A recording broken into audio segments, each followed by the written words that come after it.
అహ్మదాబాద్లో విమాన ప్రమాదం ఎలా జరిగింది? ప్రమాదంపై విచారణ ఎలా జరిగే అవకాశం ఉంది? రిటైర్డ్ ఎయిర్ కమాండర్ మధుసూదన్ రెడ్డిని అడిగి మరిన్ని వివరాలు తెలుసుకుందాం.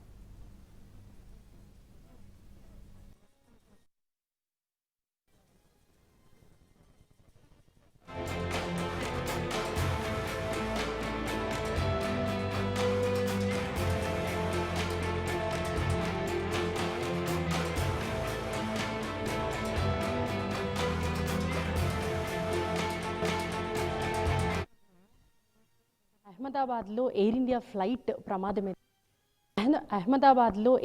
ఫ్లైట్ ప్రమాదం ఏదైతే జరిగిందో దాని వెనక అసలు ఏం జరిగింది, టెక్నికల్గా వచ్చిన ఇష్యూస్ ఏంటి అనేవి చాలా అనుమానాలు ఇప్పటికే దేశవ్యాప్తంగా ఉన్నాయి. ఇంత పెద్ద ట్రాజడీ జరగటం వెనకాల టెక్నికల్గా ఎలాంటి ఇష్యూస్ దీంట్లో ఇన్వాల్వ్ అయ్యి ఉంటాయనే డీటెయిల్స్ తెలుసుకోవడానికి వచ్చాం. మనతో పాటు మాట్లాడడానికి retired air commander Madhusudan Reddy గారు ఉన్నారు. సార్, ఇట్లాంటి ఘటన గతంలో కూడా ఇంత పెద్ద ట్రాజడీ జరిగిన ఇష్యూస్ అయితే మనకు కనిపించట్లేదు మన దేశంలో చూస్తే. సో ఇంత పెద్ద ట్రాజడీ ప్రమాదం జరగటానికి అసలు టెక్నికల్గా ఎట్లాంటి ఇష్యూస్ దీంట్లో ఇన్వాల్వ్ అయ్యి ఉంటాయి? Madam, firstly very tragic accident, unfortunate, so many people loss their life. అంటే ప్లేన్లోనే కాదు, కింద గ్రౌండ్ మీద కూడా. బట్ ఈ టైంలో everything what we do speculation only. అంటే మనము ఇలా జరుగుండొచ్చు అనుకోవడం తప్పితే ఇలా జరిగింది అని కరాఖండిగా చెప్పడానికి వీల్లేదు. Not correct also, we should not do it also. So ఇప్పుడు ఇలా జరగడానికి ఆస్కారం ఉందా అంటే ఏవియేషన్లో ఏది జరగడానికన్నా ఆస్కారం ఉంటుంది. ఇప్పుడు నాకు తెలిసినంత వరకు ఎవ్రీథింగ్ వాజ్ నార్మల్. నేను చూసిన వీడియోస్ కానీ అది కానీ టేక్ ఆఫ్ వరకు నార్మల్గా ఉండింది. టేక్ ఆఫ్ అయిపోయింది. టేక్ ఆఫ్ జరిగిన తర్వాత ఒక హైట్ వరకు వెళ్ళింది ప్లేన్. కానీ ఆశ్చర్యమైన విషయం ఏంటంటే టేక్ ఆఫ్ అవ్వగానే ఫస్ట్ అండర్ క్యారేజ్ అంటే వీల్స్ పైకి వెళ్ళిపోతాయి. మీరు ఫ్లై చేస్తే తెలిసి ఉండొచ్చు. వీల్స్ తర్వాత ఇంకొద్ది ముందుకు వెళ్ళిన తర్వాత ఫ్లాప్స్ అని ఉంటాయి మేము వింగ్ వెనకాల, వాటిని పైకి తీసుకొస్తారు. ఆ తర్వాత యాక్సిలరేటర్ క్లైంబ్ అవుతుంది. ఇందులో సర్ప్రైజింగ్ పార్ట్ ఏంటంటే వాళ్ళు అండర్ క్యారేజ్ అంటే వీల్స్ కూడా పైకి తీసుకురా. అంటే ఫస్ట్ యాక్షన్ టేక్ ఆఫ్ అవగానే వీల్స్ పైకి వెళ్ళలేదు. ఎందుకు వెళ్ళలేదు అనేది ఇప్పుడు చెప్పలేము. అంటే ఆ సమయానికి కాక్పిట్లో ఏం జరిగింది. First of all it is heavily laden aircraft. అంటే టోటలీ అందరు ఫుల్ ప్యాసింజర్స్ ఉన్నారు, 242 ప్యాసింజర్స్. దానిలో ఉన్న వాళ్ళ luggage plus some other cargo ఉండొచ్చు. ఎంత వెయిటో తెలియదు మనకి. ఇప్పుడు అందరినీ కలిసివేస్తున్న ఇష్యూ, 2 ఇంజన్లు ఉండగా ఒక ఇంజన్ పాడైనా ఇంకొక ఇంజన్తో పనిచేస్తుంది అనే ఒక ఇదైతే ఉంది. అయినా కూడా 2 అట్ ఎ టైం ఎలా పాడవి ఉంటాయి? ఎందుకు ఇష్యూ వచ్చి ఉంటుంది? మేడం, టెక్నికల్గా ఇలా ఎందుకు జరిగింది అనే దానికి చెప్పడానికి nobody can tell for sure ఇప్పటికైతే ఇన్ ద కరెంట్ సినారియో.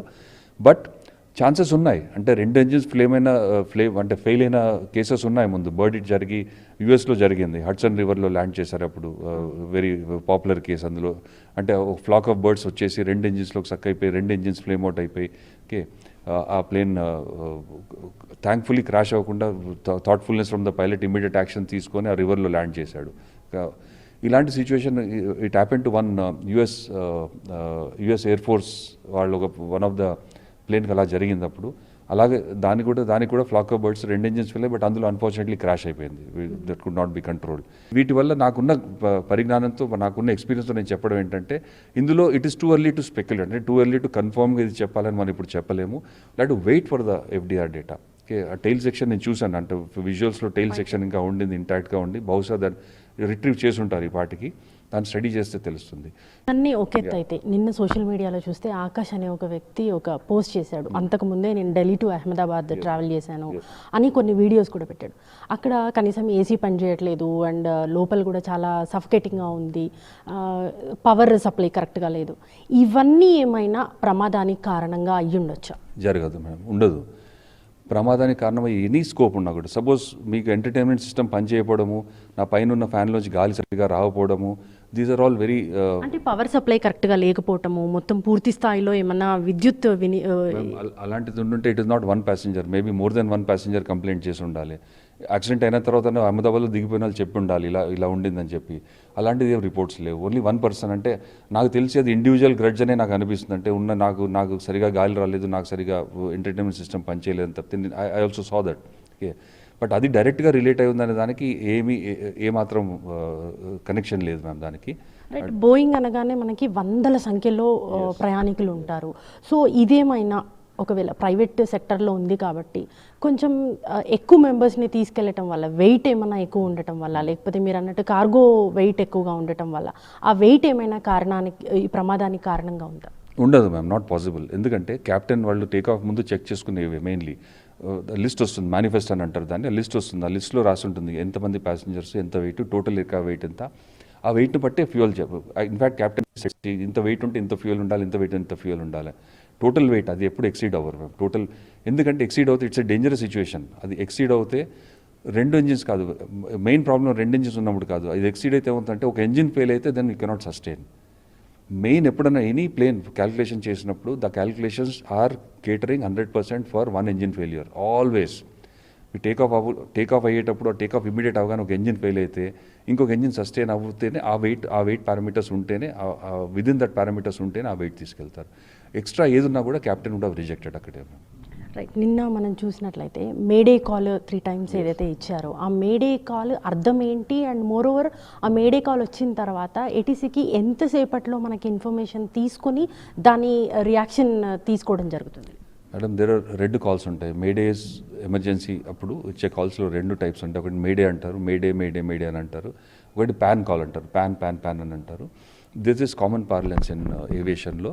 అంటే పాన్ కాల్ అనేది ఏంటంటే I got a problem but నేను తొందరగా ల్యాండ్ అవ్వాలంటే పాన్ అంటే control, I can control the plane అంతా ఓకే ఉంది, బట్ నేను తొందరగా ల్యాండ్ అవ్వాలంటే దాన్ని పాన్ అంటారు. అంటే ఒక ఎమర్జెన్సీ అయింది, దాన్ని అడ్రస్ తొందరగా ల్యాండ్ అవ్వకపోతే బహుశా సీరియస్ అవ్వచ్చు, అలాంటి ఉన్నప్పుడు పాన్ కాల్ ఇస్తారు. పాన్ అంటే వాళ్ళకి ప్రయారిటీ ఇస్తారు ల్యాండింగ్కి. మేడే కాల్ అంటే ఎమర్జెన్సీ అయిన తర్వాత, ఏదో ఒక ఎమర్జెన్సీ అయిన తర్వాత సపోజ్ నేను హైట్లోనే ఉన్నాను అనుకోండి, 30,000 feet హైట్లో ఉన్నారు, వాట్ ఎవర్, వచ్చేటప్పుడు ఒక ఇంజిన్ ఫెయిల్ అయిపోయింది అనుకోండి, అప్పుడు మేడే కాల్ ఇవ్వాలి. అంటే ఎందుకు ఇవ్వాలంటే ఒక ఇంజిన్ ఫెయిల్ అయిపోయింది, ఇంకో ఇంజిన్ ఫెయిల్ అయితే మళ్ళీ ప్రాబ్లం వద్దని మేడే కాల్ ఇస్తే ఏమవుతుందంటే ఆల్ ట్రాఫిక్, అన్ని ట్రాఫిక్ని పక్కకు జరిపేసి ఆ ప్లేన్కి ప్రయారిటీ ఇస్తారు ల్యాండింగ్కి. పూర్తి స్థాయిలో ప్రాథమికంగా వచ్చిన ఇన్ఫర్మేషన్ అనే చెప్పుకోవాలి. సో ఈ బాక్స్లో ఓపెన్ అయితే తప్పితే పూర్తి స్థాయిలో ఏం జరిగింది అని చెప్పడానికి కుదరదు అని చెప్పేసి చెప్తున్నారు మధుసూదన్ రెడ్డి గారు. కెమెరా పర్సన్ వీరాంజనేయులతో రాధికా ఎన్టీవీ, హైదరాబాద్.